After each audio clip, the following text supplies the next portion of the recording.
Alright guys, this video is going to feel a little bit scattered today. This was all filmed literally the day after we visited Disneyland, and it was originally just going to be focused on this arcade we found in Monterey Park called NeoFuns. We've been pretty obsessed watching crane machine videos, so we wanted to fill our time in the Anaheim area with NeoFuns. But there was just a lot of neighboring stores that I really wanted to check out, so without further ado, here's our lovely video for our time in Monterey Park.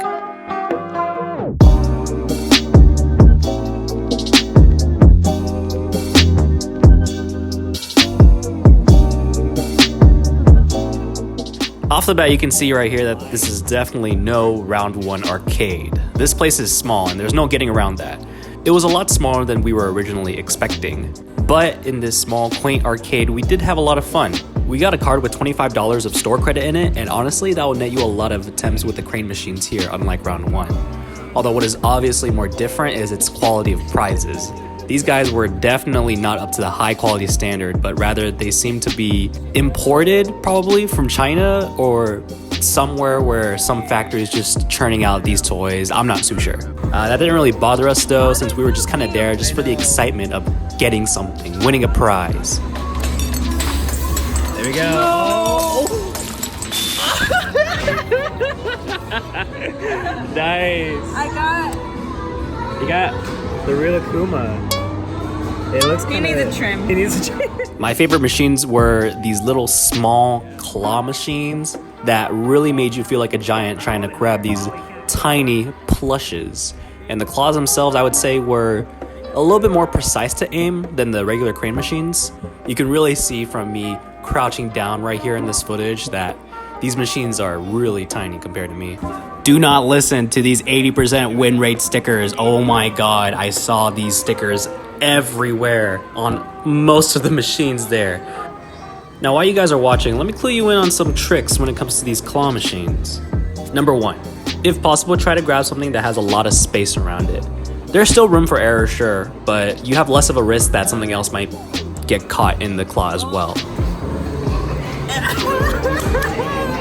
Number two, it's mostly trial and error, so make sure you adapt to how the claw functions. So for example, if the claw lands a little bit to the left from where you expected, try catching back at that exact same position, but maybe a little bit to the right. I'm pretty sure that's how I got this Doraemon plush. These eyes look kind of insane. And number three, know when to give up. I'm pretty stubborn when it comes to getting what I want, but here you just gotta call it sometimes when you notice some of these machines are a little bit too janky, or some of the plushes here are too heavy to lift with the claw itself. We came across this giant claw machine that was visibly not working for some reason. Well, I guess the reason's pretty obvious. There was also an arcade cabinet near the back of the store that we tried out. Although this wasn't Street Fighter or Fatal Fury, which I had thought originally when I saw it, because I saw Terry Bogard on the screen and, you know, Smash? No, this was a game called The King of Fighters, and this cabinet may be released around 1994, 95-ish. Obviously, I'd never heard of the game before, so you can see I'm very amateur here, but it still plays pretty similar to Street Fighter, I would say. I don't think you would get any other fighting games out here in California besides Street Fighter, so pretty interesting. Alright, we got the claw machines out of the way, we got the pseudo Street Fighter out of the way. Let's go to my favorite Japanese store. I'm talking about Daiso Japan. And if I were to describe Daiso, I would say it's like a cute Japanese version of like a dollar store here. There's stationery, household items, basic necessities, unnecessarily cute items, and other miscellaneous stuff. I would really love visiting these all the time when I was little, and the charm of these stores have stayed the same for me throughout the years. I remember in elementary school I would rock this Coca-Cola eraser that obviously smells like Coca-Cola, and it made me very nostalgic seeing it again. Look at this Thomas and Friends tissue pack. Isn't it nice? I think I like these real Akuma designs a little bit more. They got stickers on here that are kind of neat, kind of adorable. They only cost $2 for the whole paper, and I've been using them to stick onto my chargers and greeting cards. All in all, not a bad place to get some cheap and cute items. We're gonna transition right on over to our next store, which is Tokyo Japanese Lifestyle. And I'm really liking this Gudetama onesie going on here.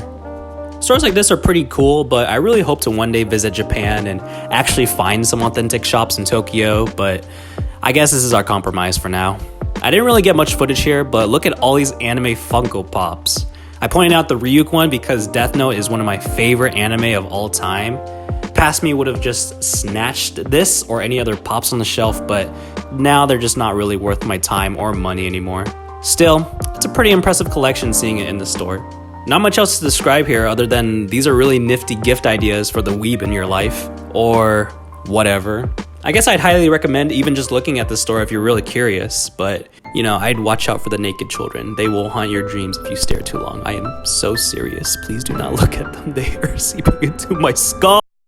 But seriously, why are these not for sale? I mean, I don't want to buy them or anything, but are these really that valuable? I have a lot of questions about this.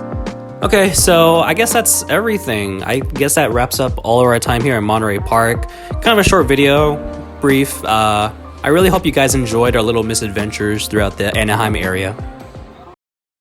Well, actually, no. We're gonna talk about chicken.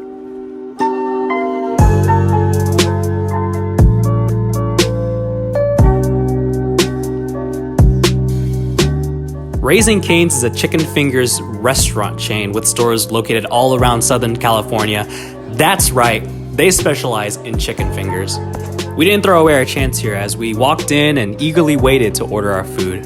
I really love this specific store's decoration. I feel like it's really all over the place. Like the management just threw some disco balls up on the top of the ceilings and some cheesy quotes on the walls over there.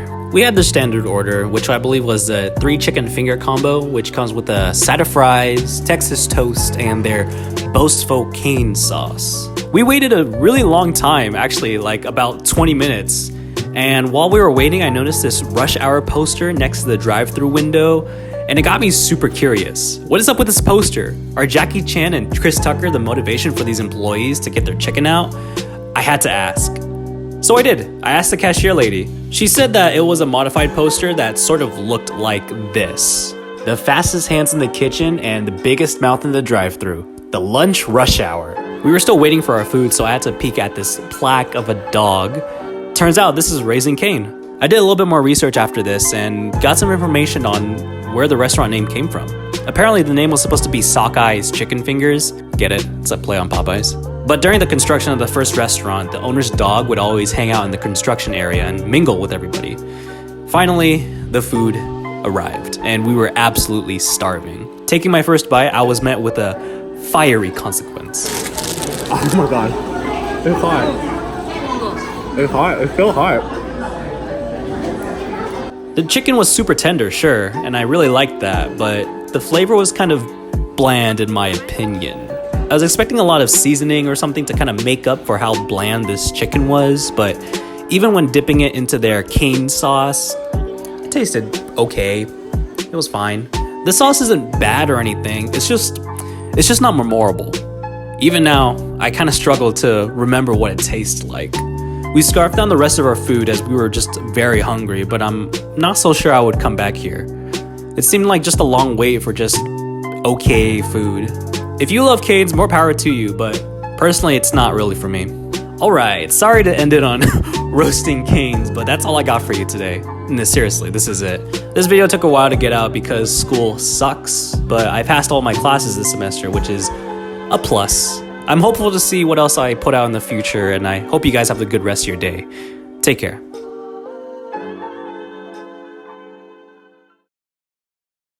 Jollibee is top tier.